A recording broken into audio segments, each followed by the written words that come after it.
मनीष नामदेव आपका स्वागत करता हूं आपके अपने चैनल एमबी पर। आज का हमारा अध्याय आनुवंशिकी से है, यानी जेनेटिक्स से है। जेनेटिक्स क्या है, तो आज हम एक ही डेफिनेशन में वंशागति, वंशगत लक्षण, आनुवंशिकी सबको कवर करेंगे। चलिए देखते हैं आनुवंशिकी के बारे में। आनुवंशिकी या आनुवंशिक,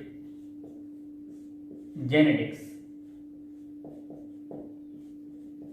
जेनेटिक्स जीवों के वे सभी लक्षण जो एक पीढ़ी से दूसरी पीढ़ी में स्थानांतरण होते हैं, उन लक्षणों को आनुवंशिक या वंशागत लक्षण कहते हैं। इन लक्षणों का अध्ययन ही आनुवंशिकी कहलाता है। चलिए डेफिनेशन के रूप में देखते हैं। तो देखिए, जीवों के वे सभी लक्षण जो एक पीढ़ी से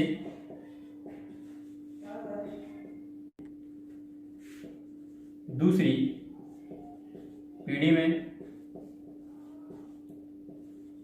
स्थानांतरण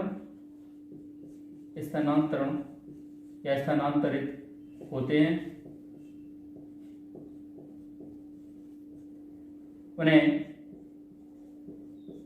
आनुवंशिक या वंशागत लक्षण कहते हैं। इन लक्षणों का एक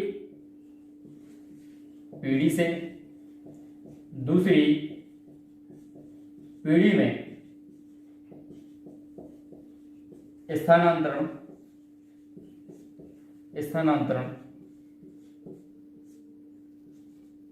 वंशागति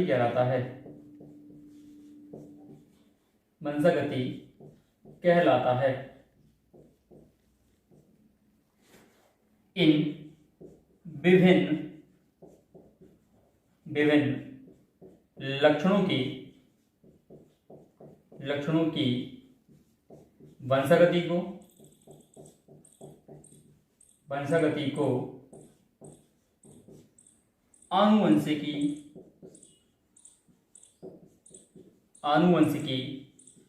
या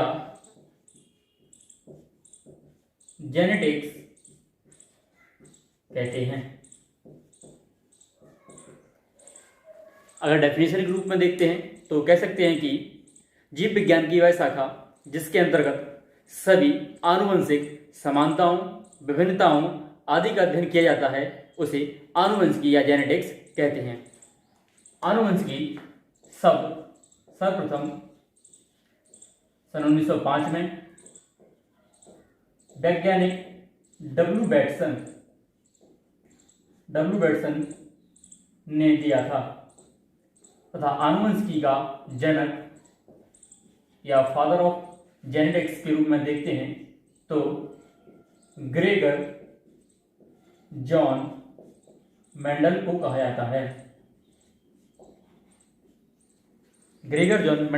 जाता है।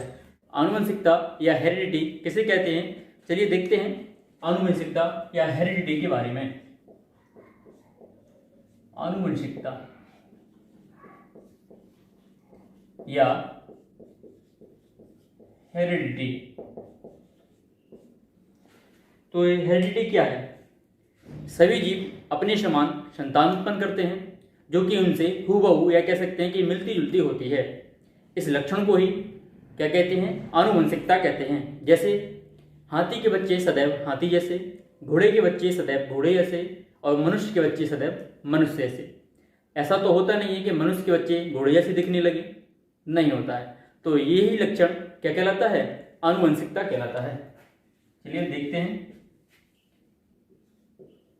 सभी जीव अपने समान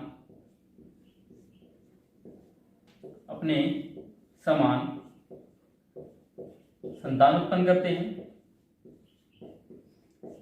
उत्पन्न करते हैं जो उनसे या कह सकते हैं कि जनकों से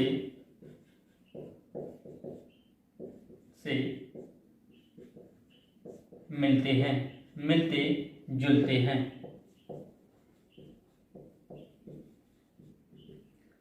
जैसे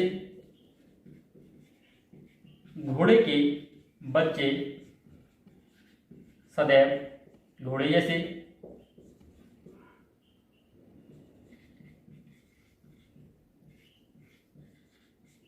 हाथी के बच्चे सदैव हाथी जैसे, ऐसे ही मनुष्य के बच्चे सदैव मनुष्य जैसे।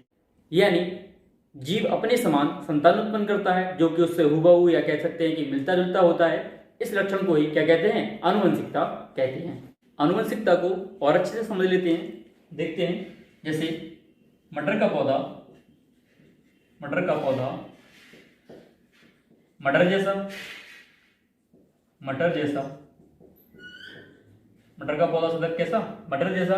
ऐसा तो नहीं है कि मटर का पौधा सरसों जैसा उगने लगे या उसमें से सरसों या राई निकलने लगे, नहीं होता। चलिए देखिए, यहाँ पे देखते हैं। मेंडल को क्या कह सकते हैं कि ग्रेगर जॉन मेंडल को आनुवंशिकी का जनक कहते हैं। तो क्यों कहते हैं? क्योंकि इन्होंने लगभग 7 विपरीत लक्षणों को, मटर के 7 विपरीत लक्षणों को विस्तार पूर्वक अध्ययन किया है और इन्होंने आनुवंशिकता को दर्शाया है। इनके नियम से एक समझ लेते हैं। जैसे तो कैपिटल टीटी और स्मॉल टीटी, ये मटर के पौधे लंबे हैं और ये मटर के पौधे बौने हैं। जब मेंडल ने इनके अंदर क्रॉस करवाया तो सारे पौधे कैपिटल टी स्मॉल टी यानी सारे पौधे कैसे हुए? लंबे हुए। ये तो इनकी F1 पीढ़ी थी, F1 पीढ़ी।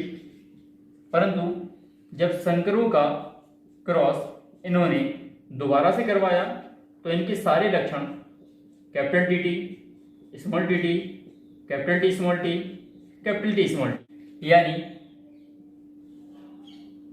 इनके पौधे 3:1 में लंबे व बौने हुए। ये पौधे लंबे हुए, ये दोनों पौधे भी लंबे हुए और एक ये पौधा कैसा हुआ? बौना हुआ। कैसा हुआ? बौना हुआ। तो इस पीढ़ी F1 पीढ़ी या F2 पीढ़ी, इन चित्रों का बनाने का उद्देश्य यह था कि मेंडल ने 2 विपरीत लक्षणों के मटर के पौधे लिए थे, एक लंबे और दूसरे बौने।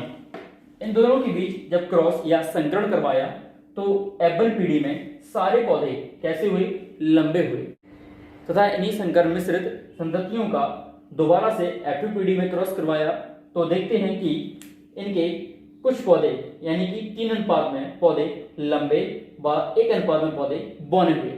यानी अपन देख सकते हैं तो इनके जनक कैसे थे? लंबे और बौने थे। तो इनकी सारी संततियां कैसी आई? लंबी और बौनी ही आई। यानी लंबे बौने के अलावा और कैसी तो नहीं आई। तो बस यही आनुवंशिकता है। मेंडल के नियम को अपन अगले अध्याय में कंप्लीट करेंगे। आज का वीडियो यहीं तक।